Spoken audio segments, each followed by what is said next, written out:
In today's lesson, we are going to be looking at complex numbers. So, in this video, we are going to first define imaginary and complex numbers. We're going to see where they come from, their official definitions, and how we write them. And then we're going to look at simplifying radicals, because they're actually related to radicals, and this means a square root. Okay, and we're going to do 4 examples. And then we're going to look at powers of imaginary numbers and how we can reduce those, and we'll do 4 examples of that. So, the idea of what we're talking about comes from solving quadratics, which is what we were just talking about. So I'm going to walk through solving this one using the quadratic formula. It's already equal to 0, so I'm going to find a, b, and c. My a was 1, my b is -4, my c is 10. So when I go through and plug this in, x equals negative, put in my b, plus or minus the square root b squared minus 4 times a times c, all divided by 2 times a. Okay? If I put my discriminant here into my calculator, I get an answer of -24. So I'm going to simplify the rest. -4 gives me a +4, plus or minus the square root of -24. All divided by 2 times 1, which is 2. So, if I get a negative discriminant, how many solutions should I expect? None. No real solution. We were always writing this as no real solution. Emphasis on the real portion, okay? You cannot take the square root of a negative number in our real number system, but there's actually a piece of our number system that we have left out of math until now, and that is called imaginary numbers, which is a crazy name, but all it means is the square root of a negative. So an imaginary number is written as I, okay? And I in math is a number that represents I squared equals -1. So it's a number that can be squared and get a negative number, which then leads to, if we took the square root of both sides, I by itself equals the square root of -1. That's it. I equals the square root of a negative. Just a square root of -1. Okay? So what that allows us to do is take a non-real answer and actually do more math with it. So if we got the square root of a -4, before we couldn't do anything with that. But now we can actually split it apart into an imaginary piece with a real piece attached to it. -4 is equal to -1 times 4. Well, we just learned that the square root of -1 is I. So I can actually replace that. Square root of -1 is I.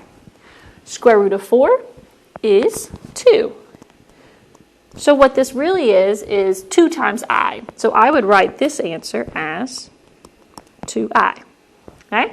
So the square root of -4, instead of the square root of 4, which is 2, the square root of -4 is just 2I. It's telling us that it's imaginary.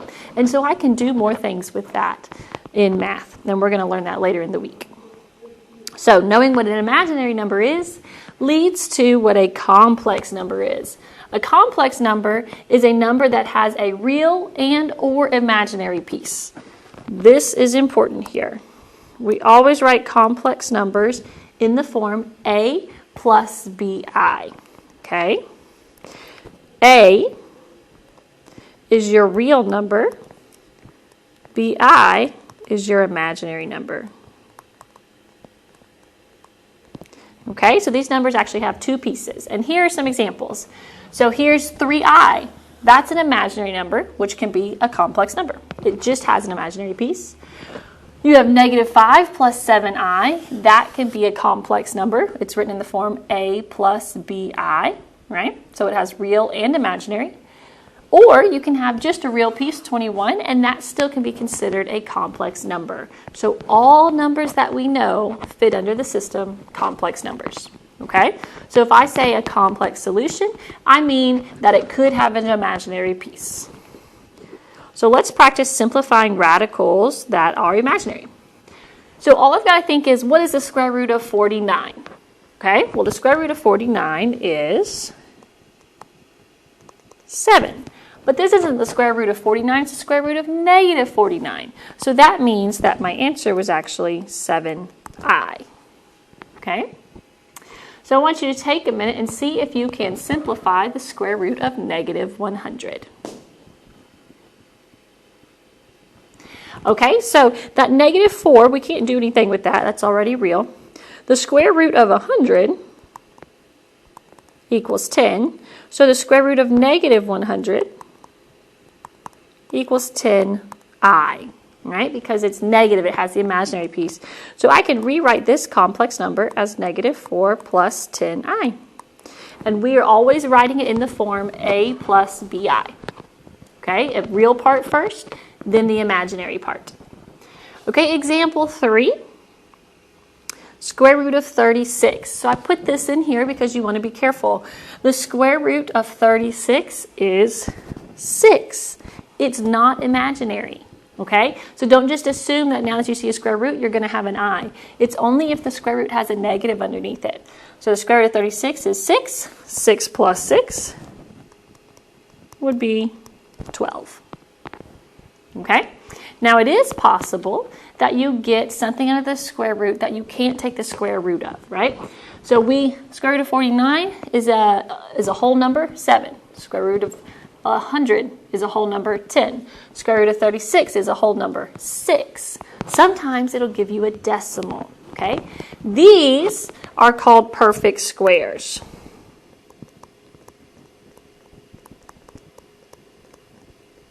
Okay, and you can do 1 squared, get you 1. 2 squared, get you 4.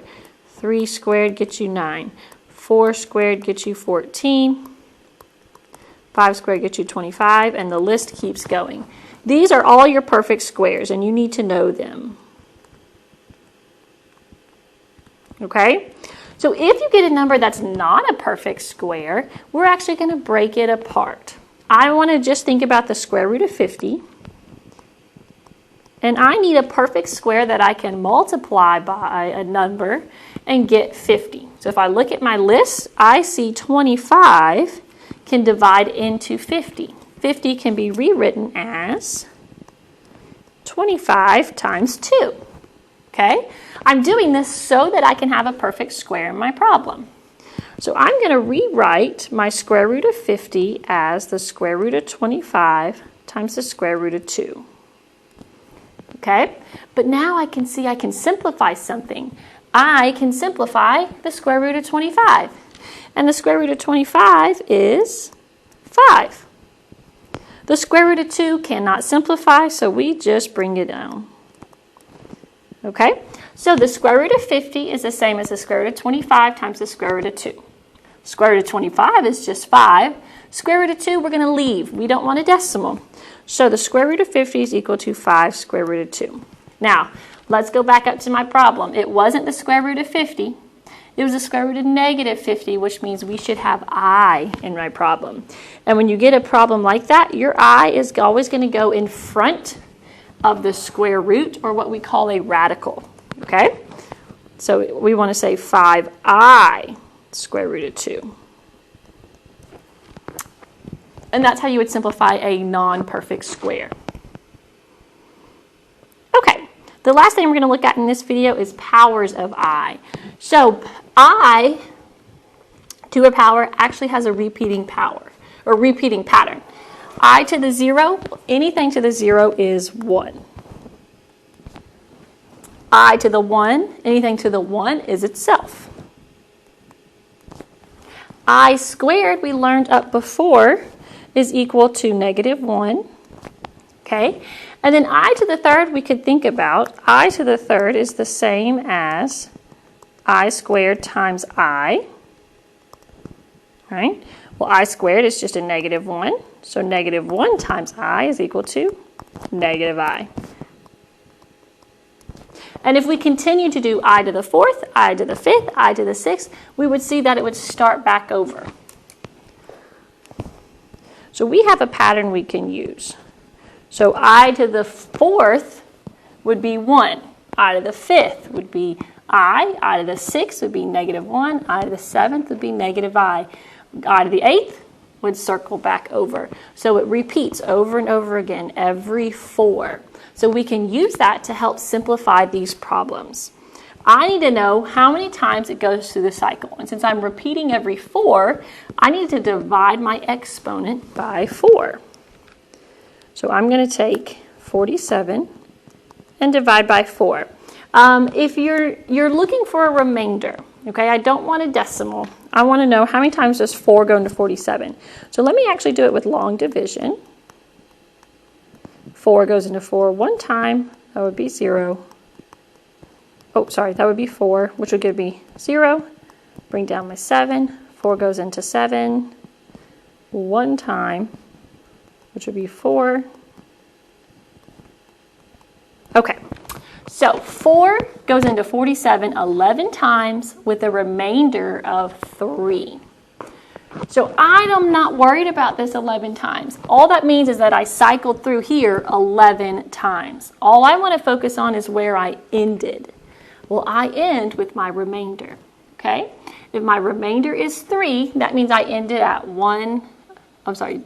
an I to the 3rd, okay? 0, 1, 2, 3, okay?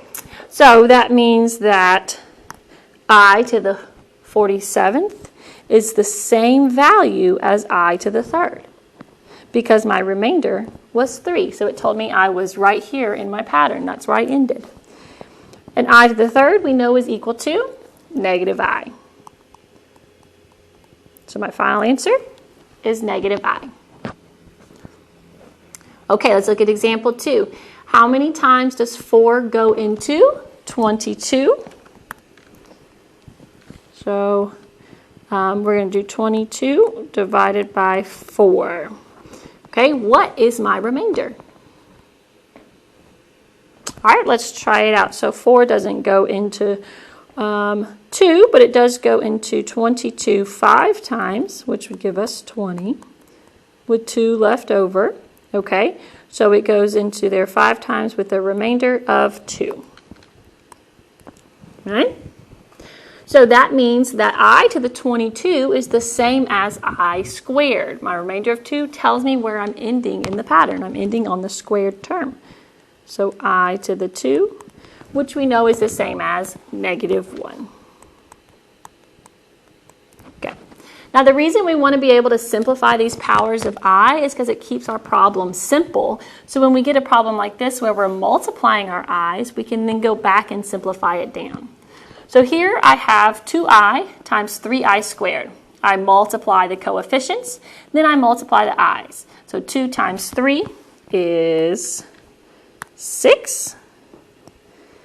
I to the 1 times I to the 2. Remember, you add your exponents together. So it's an I times 2 i's would be 3 i's being multiplied together. So that would be I to the 3rd. Well, we don't want to leave I to the 3rd. You never leave a power for I. I will always either be 1i, negative 1, or negative I. Okay? I to the 3rd is the same as negative I, so let's replace that.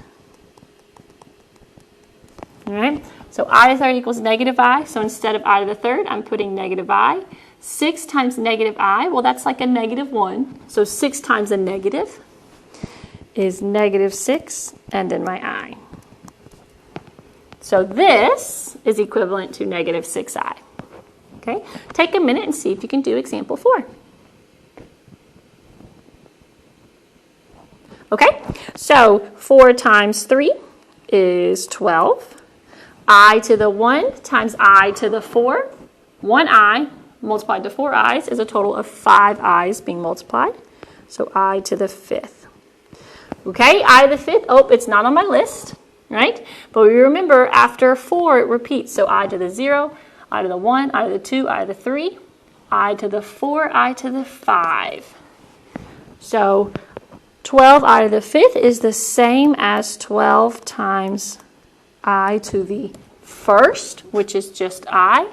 So 12 times I is 12i.